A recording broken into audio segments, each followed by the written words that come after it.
வணக்கம். ஆஹ் விபச்சாரம் செய்கிற பெண் கதாபாத்திரம் அப்படிங்கிறது நம்ம தமிழ் சினிமாவில் நிறைய படங்களில் அதை பார்த்துருக்கலாம். அது வந்து ஒன்று ரவுடிசத்தை காட்டுவதற்காகவோ அல்லது நாயகியை அங்கிருந்து மீட்டு கொண்டு வருவதற்காகவோ இது இருக்கும். மூன்றாம் பிறை படத்தில் ஸ்ரீதேவிக்கு பழசெல்லாம் ஞாபகம் இதாகி ஒரு சிறுமியினுடைய மனநிலையில் இருக்கிற ஸ்ரீதேவியை காப்பாற்றுவதற்காக அங்கேருந்து கமல் கூட்டிகிட்டு வந்துருவார் அப்படின்னு மூன்றாம் பிறை படத்தில் இருக்குதுனாக்க, நாயகன் படத்தில் 10வது படிக்கிற அந்த சரண்யா கதாபாத்திரத்தை அப்படிதான் அவர் தனக்கு அந்த பொண்ணுக்கு வாழ்க்கை கொடுக்கணும் அப்படின்னு நாயகன் படத்தில் கமல் நினைப்பாரு அப்படிங்கிறது ஒன்று இருக்கும். இதை தவிர்த்து ஏடாகூடமாக போய் நண்பர்களுக்காக போறேன்ட்டு போய் சிக்கிக்கிட்ட கதையும் சில படங்களில் நடந்திருக்கு. இன்னும் சில படங்களில் வந்து அங்கே ரவுடிசம் நடக்கிறத வச்சுக்கிட்டு ஒரு கதை பண்ணுறது அப்படின்ட்டுலாம் இருக்கும். இப்படிப்பட்ட பல படங்களுக்கு மத்தியில் ஒரு ஒரு ஒரு ப்ராஸ்டியூஷனை வைத்துக்கொண்டு ஒரு ஒரு ஜாலம் காட்டி நமக்கு பொலேர்னு அரைஞ்சிருப்பாரு, கண்ணீர் விட வச்சிருப்பாரு பாலச்சந்தர் சார். பாலச்சந்தர் சாருடைய எந்த படங்களாக இருந்தாலும் அதெல்லாமே ஒரு ஒரு சமூக சீர்திருத்தத்தையோ அல்லது ஒரு சமூக கோப வெளிப்பாடாகவோ அந்த படங்கள் இருக்கிறத நம்ம பார்க்க முடியும். அப்படித்தான் தப்புத்தாளங்கள் அப்படிங்கிற திரைப்படத்தை பத்தி ஒரு சின்ன விஷயம் சொல்லணும்னு ஆசைப்படுறேன்.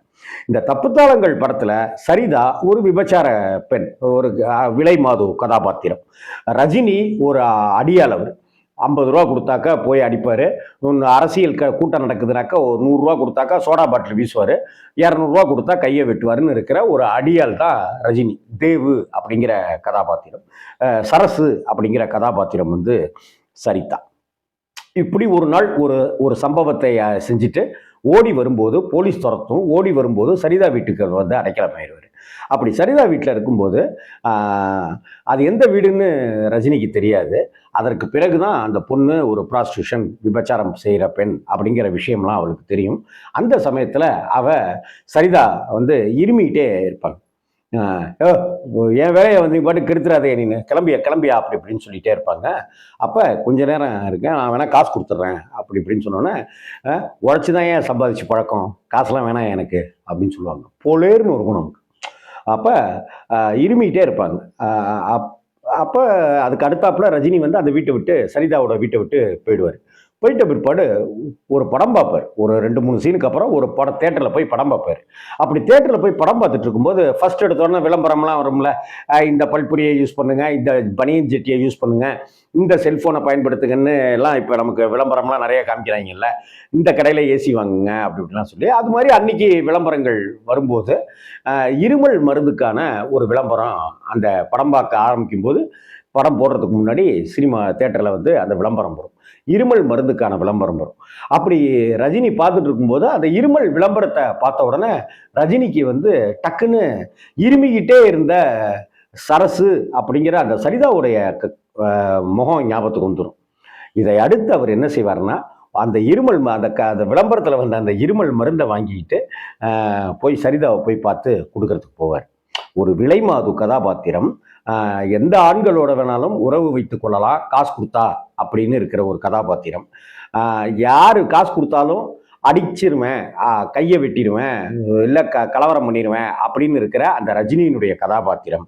ஆனா அவர்களுடைய அடி மனசுல இருக்கிற அந்த ஆழ்ந்த அந்த அன்பு, ஒரு அடுத்தவர் மேல இருக்கிற ஒரு கரிசனம், உழைச்சாதான் என் காசு வாங்கிக்குவேன் அப்படின்னு சொல்ற அந்த சரிதாவுடைய கதாபாத்திரம்.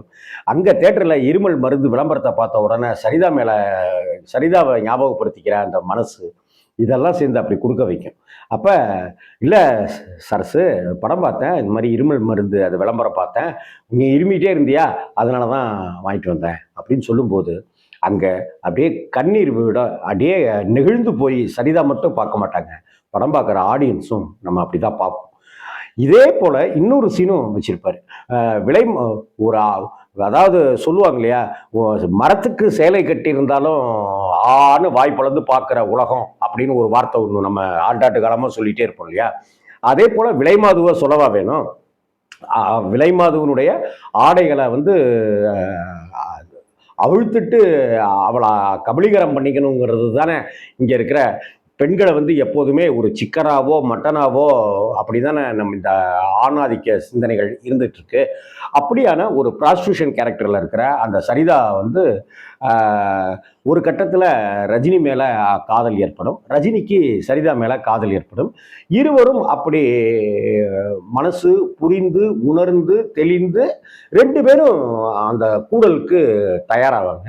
அப்படி தயாராகும் போது ஆடைகள் அவிழ்க்கப்படும் போது பார்த்தா சரிதாவுடைய பாவாடை நிறைய இடங்கள்ல கிழிஞ்சிருக்கும். என்ன சரசு அப்படின்னோடனே, அதை விடியா அப்படின்னு. இன்னும் இவ்வளவு பாவாடையில் இவ்வளவு கிழிஞ்சிருக்கு, உள்ளே போட்டுக்கிறது தானே, அதை தவிர வர்றவனுங்க என்ன பாவாடையை பார்த்துட்டு இருக்க போகிறானுங்க அப்படின்னு சொல்லிட்டு அவங்க சொல்லுவாங்க. இரு வந்துடுறேன் அப்படின்னு சொல்லிட்டு விறுவிறுன்னு நைட்டு அந்த நள்ளிரவு நேரத்தில் போய் கடையே இருக்காது, அப்போ ஒரு ஜவுளி கடையில் போய் கதவை உடைச்சி